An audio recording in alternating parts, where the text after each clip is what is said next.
खुलुमबाय रायजोफोर आं बे समाव मोनसे सुंद' आपडेट लानानै फैलायबाय रायजोफोर थारैनो इउपिपिएल आरो बिजेपिनि गेजेराव सोमोन्दोआ गोजान जालांसिगोन नामा थांनाय 15 आगस्ट खालि बिजेपिनि इएम रेवरेवा नार्जारी बिथाङा इउपिपिएल सरकारा रायजो राजाफोरनि थाखाय जेबो मोजां खामानि मावनानै होनो हायाखै होननानै बिजेपिनि इएम रेवरेवा नार्जारी बिथाङा रायजो राजाफोरनि सिगाङाव रोखायैनो फोरमायनानै होदोंमोन।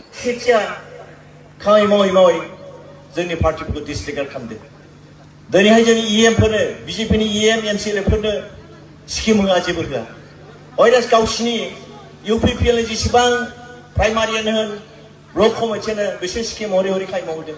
गावसिनि इउपिपिएलनि एमसिएलएफोरनो खामानि मावदों स्किम हरदों नाथाय जोङो बिब्लाबो सबसाय गैया दिनैसिम जोंखौ नाफात्ता खालामदों। जों नुनो मोनदों जों जायखौ आसा खालामदोंमोन प्रमद बर' बिथांनि दैदेननायाव जों बयखौ समानै नायगोन रायजो राजाफोरनि गांनाय उखैनायखौ सुफुंगोन आरो पार्टिनि बिजेपि इउपिपिएल बेखौ समानै होनानै खामानि मावगोन जों आसा खालामदोंमोन नाथाय जों नुबाय मोगथाङाव बिथाङा जेबो मावनो हायाखै। बिजेपिआ भट होआखै बहा बिजेपिनि वार्कार दं बिदि बुङो बिसोरनि लिडारफ्रा। ओंखायनो जोंनि मानगोनां गिबि मन्थ्रिनि गोसोआव नांदों आघात मोनदों जाय बिजेपिनि हांजोंनो बिजेपिनि अक्सिजेनजों दिनै इउपिपिएल सरकार बिटिसिआव जानानै दं प्रमद बर' सरकार गसंनानै दं बेखौ दिनै बावनो नागिरदों। ओंखायनो दिनै जोंनि मानगोनां गिबि मन्थ्रिया बुंदों बिजेपिआ एबार आलादा बे बिटिसिआव इलेक्सन गेलेगोन।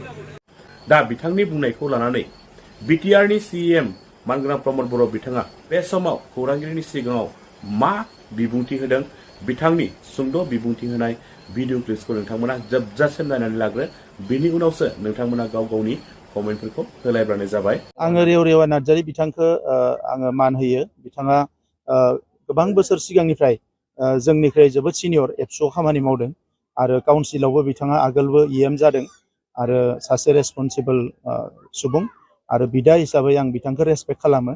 दा बिथाङा जिखौनो साननानै जि बुङानो मानो बेवहाय आङो जेबो बुंनो साना आरो आंनि खामानि मावनायखौ रायजो राजाफ्रा नुदों जोङो बिदिनो मावलांबाय थागोन मानोना दिनैनि बाथ्रा नङा थांनाय प्राय 32 बोसोर जोङो समाजजोंनो दङ फरायसा आफादाव दङमोन बिनि उनाव फैनानै दायो राजखान्थियाव फैदों।